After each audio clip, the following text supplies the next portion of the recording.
Hola, soy el doctor Marcelo Blacut.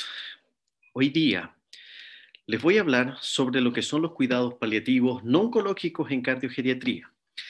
Quiero solamente hacer una salvedad que en general me dedico a ver pacientes hospitalizados en consulta en el hogar alemán de Santiago, pero desde que me formé como médico nunca he dejado de hacer domicilios. Es una de las cosas y las prácticas clínicas que más me gusta. Y aquí les quiero transmitir un poco la experiencia.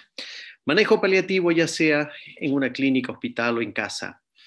Lo primero que hay que tener en cuenta es que no se puede perder la relación humana y que todo lo que puede interferir entre la interacción de las personas tiene que ser eliminado. Cuando hagan manejo paliativo, primera sugerencia que les hago es que corten los monitores, saquen los monitores, son un factor distractor para la verdadera conexión en el momento más importante de lo que son los cierres de los ciclos. Todas estas son las patologías que habitualmente vemos en geriatría nosotros, que no son oncológicas y que en el fondo son de alguna manera enfermedades terminales que lo que hacen en el fondo es tener un buen cierre como corresponde.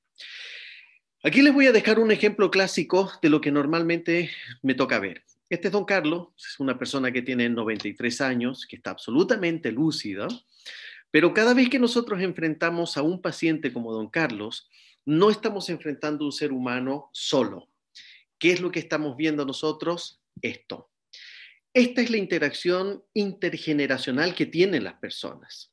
Cuando enfrentamos a don Carlos, es precisamente la insuficiencia cardíaca o la estenosis aórtica, pero ese no es el problema. El problema es cómo manejamos esto en el contexto general de las personas rodeadas de sus familias, porque don Carlos es importante para todas estas personas que están alrededor.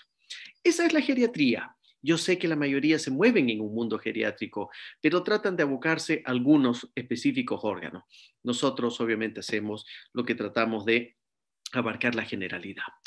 La evolución de las enfermedades es importante entenderla y que lo entienda también la familia, pero para nosotros que estamos en este ámbito de la medicina, estas son las evoluciones en su etapa final, en que cada vez que hay, entre comillas, una hospitalización, tenemos momentos de tratamiento que son curativos y así van avanzando hasta que llega un momento en que el desenlace final es la muerte, es el proceso natural de todo ser humano. Pero ya el manejo paliativo en esta línea intercalada se comienza a intuir por parte de la familia, como nosotros también comenzamos a ser más explícito, de que en algún minuto nuestro paciente va a tener un final. Bueno, es obvio, a los 93 años, a los 85, dependiendo de la enfermedad. Y aquí tenemos que transmitir desde un comienzo, no al final, desde un comienzo de estas enfermedades, de que las enfermedades progresan, avanzan, que son incurables, que no hay un tratamiento específico muchas veces, que múltiples síntomas van a ir apareciendo en el camino y que tienen un impacto emocional tanto en el paciente como en la familia y que el pronóstico está limitado.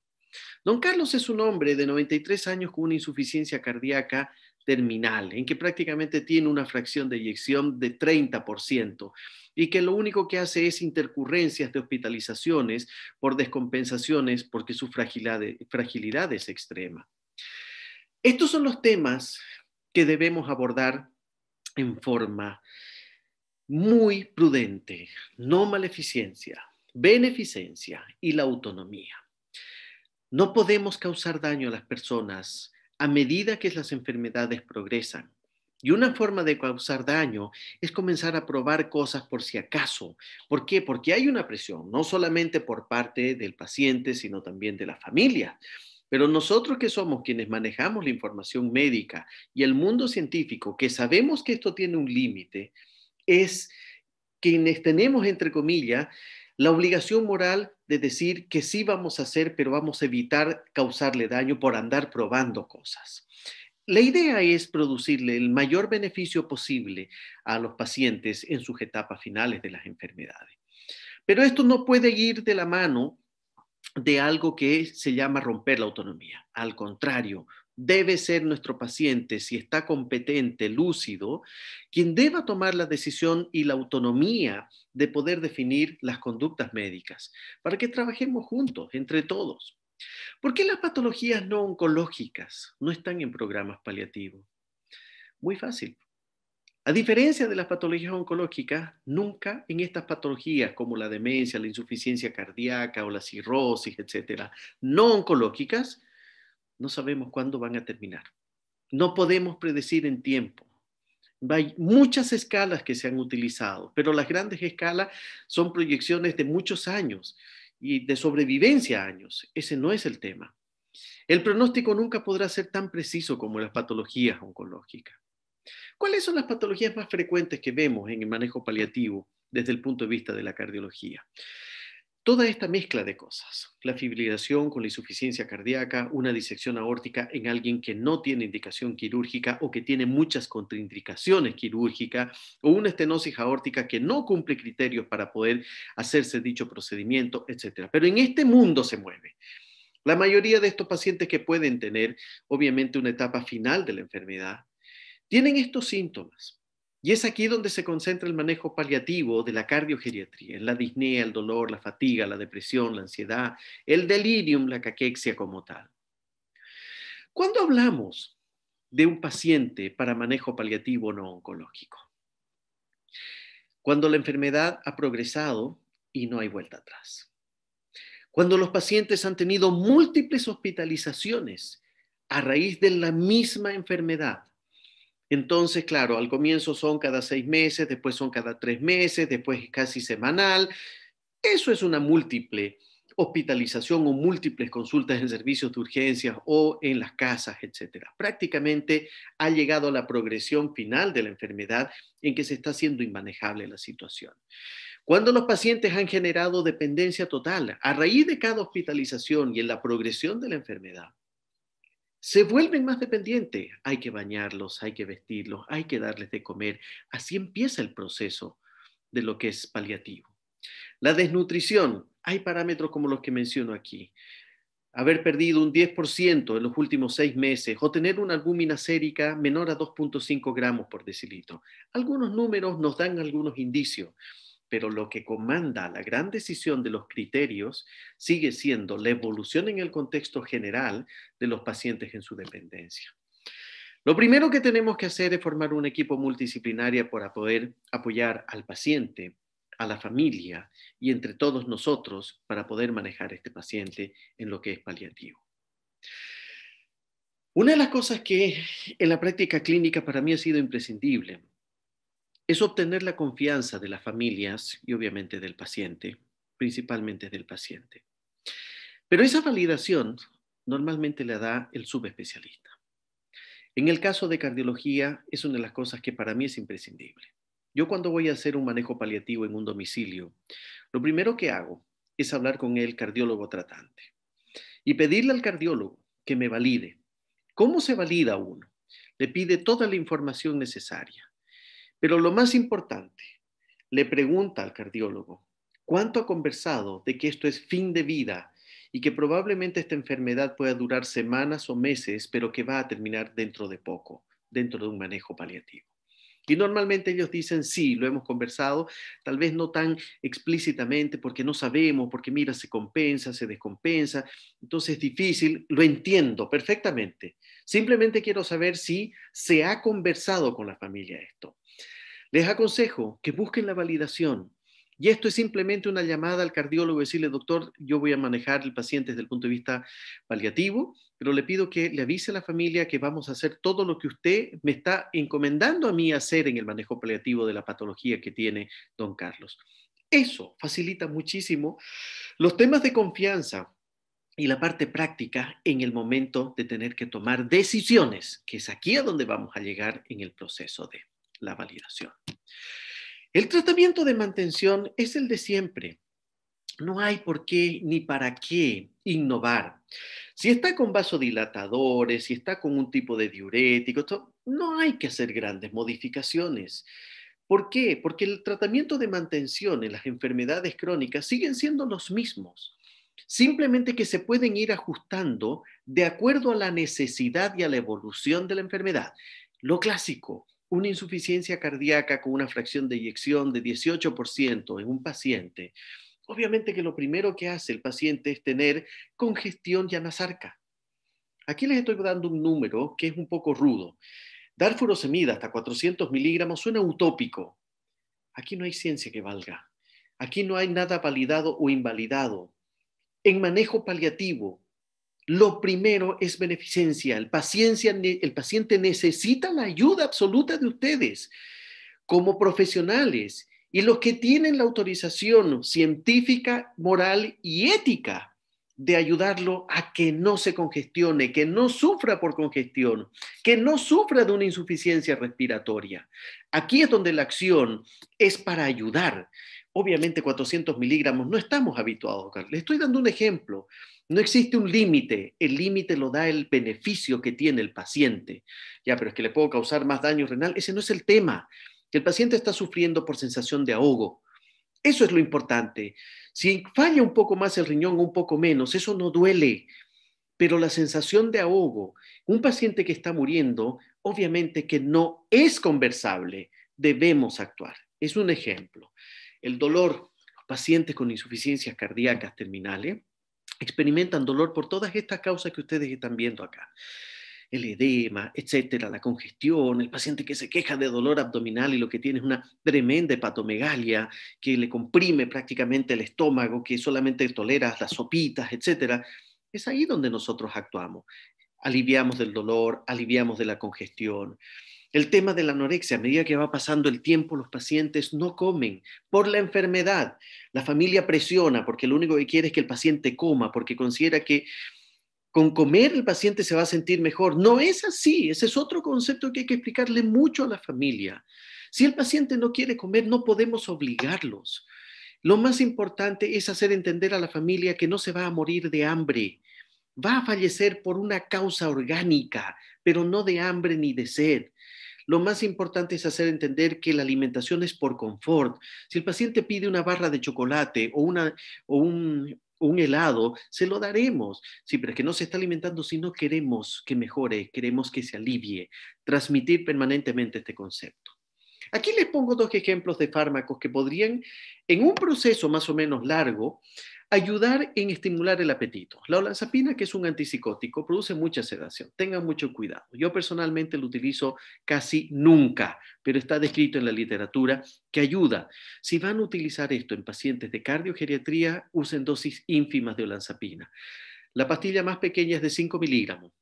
Utilicen un cuarto y probablemente con eso van a producir un buen sueño, un buen dormir en la noche y les comienza a dar apetito 1 a 5 días después más o menos. La prednisona no la he utilizado nunca, pero los pacientes que sí toman corticoide, uno ve cómo comen hasta el final y obviamente que estimula el apetito, no hay ninguna duda. En el tema de la alimentación, la hidratación, vuelvo a insistir, explicar a la familia que ellos no tienen que sentir culpa porque no está comiendo el paciente. La hidratación es un tema también discutible. Hay escuelas, las escuelas europeas en algunos países, en que cuando el paciente está próximo a fallecer no hay hidratación. Evolución natural, si el paciente pide, se le da, pero no es que a todos los pacientes hay que ponerle sueros. ¿Qué pasa cuando los síntomas se hacen refractarios? Bueno, aquí viene el problema precisamente y es lo que nos convoca a esto. Lo primero, cuando ya no están dando resultados los fármacos, cuando el diurético, cuando el oxígeno, cuando la nebulización, el kinesiólogo no es capaz de aliviar al paciente y el paciente entra en un proceso de sufrimiento, lo más importante es la reunión familiar. Hagan una reunión con la familia. No marginen a las otras generaciones. He aprendido con los años que son súper respetuosos. Este caballero de 93 años tiene hijos de 70 años y 60 años. Tiene nietos de 50 o 40 años. Y tiene bisnietos que tienen 15, 18 años. No marginen. La información debe ser transversal. A todos hay que explicarles lo mismo. Todos tienen que entender que el proceso natural es así y que lo que vamos a hacer es en beneficio de él, aliviarlo a tener un buen morir y que lo vamos a acompañar. Pero no hagan eso que se hacía hasta hace muy poco de juntarse solamente con la hija que lo cuida o simplemente con el hijo o la hija más importante. No se hace eso actualmente. Se conversa con todos porque entre todos se ayudan también. Es una instancia que genera mucha tranquilidad. Normalmente la primera pregunta es, ¿y cuándo empieza la sedación, doctor? ¿Cuándo lo ayudamos y lo dormimos? El punto crítico es uno de los puntos más difíciles. ¿Cuándo se toma esa decisión? Cuando viene la refractariedad del tratamiento. Los síntomas ya no se alivian, ya no me ayudan los fármacos, ya no me ayuda nada de lo que estoy haciendo. Y viene el momento de lo que son las medidas generales para iniciar la pseudoanalgesia. Den comodidad a los pacientes. Esto de tener un catre clínico, de limpiarle los ojitos, de prácticamente aspirarlo cuando sea realmente necesario, etcétera. Todas estas son medidas que ayudan mucho a que tanto el paciente entre en confort como que la familia se dé cuenta de que las mínimas intervenciones prácticamente ayudan en el buen desarrollo de esto. No monitores. Me ha tocado ver cómo ha evolucionado este sistema de atención domiciliaria, donde ya uno encuentra monitores de cuidados intensivos en las casas. Apaguen esos monitores. No es justo, no es correcto. ¿Y la sedación con qué es? Lo que conocemos, el midazolam, rabotril, morfina o el haloperidol. En estricto rigor, estas son las fórmulas que yo normalmente utilizo. Utilizo mucho midazolam. La morfina cuesta mucho conseguir, cuesta la receta cheque, no todos lo tienen. El midazolam en ampollas, vienen ampollas de 5 miligramos, de 15 miligramos y hasta de 50 miligramos. Las de 50 miligramos no están en el mercado de las recetas, de las farmacias. Pero el midazolam ayuda. El haloperidol es un fármaco que ha dejado de usarse y es un tremendo coadyuvante para la sedación de estos pacientes. Los pacientes estos no se están muriendo con dolor como en el oncológico. Hay que sedarlos, hay que dormirlos, hay que ayudarlos a descansar. Y aquí es donde se comienzan a utilizar estas dosis más o menos. Recordar que los pacientes bajo la pseudoanalgesia no pierden el escucha y el tacto. Pedirle a la familia que se despida es una de las cosas que yo hago mucho en la práctica clínica. Les pido y les exijo que se despidan, que se acerquen. Hay distintas formas de despedirse de su ser querido. Una forma es simplemente decir, papá, parte, estamos todos muy bien, la vida continúa para todos, ha llegado el momento en que tienes que descansar. Eso es una buena despedida. No todos tienen la posibilidad de hablarlo porque se emocionan, porque lloran. Es otra forma de despedida. Un beso es una forma de despedida. Tocar la mano, rezar con el paciente es otra forma de despedida. Cada cual de todas esas familias que nosotros vimos de don Carlos tendrá su forma de despedirse. Uno será tocando, otros hablando, otros con un beso, otros rezando, da lo mismo, pero deben hacer. ¿Por qué insistir en esto? Porque se ha demostrado que los pacientes, cuando tienen esta despedida, parten en paz y muchos aceleran la despedida. Y no depende de los fármacos, depende de que el paciente decide partir. ¿Dónde termina el manejo paliativo? En general, en el duelo. Fallece nuestro paciente. Lo hemos ayudado a tener un buen pasar durante todo este tiempo y prácticamente sin sufrimiento o el mínimo sufrimiento. Hicimos todo el esfuerzo, no nosotros como médicos, sino el grupo de enfermería, los asistentes, los cuidadores, la familia y el mismo paciente. Pero el manejo paliativo termina en el duelo. Es muy importante que en el duelo hagamos presente de que todos colaboraron.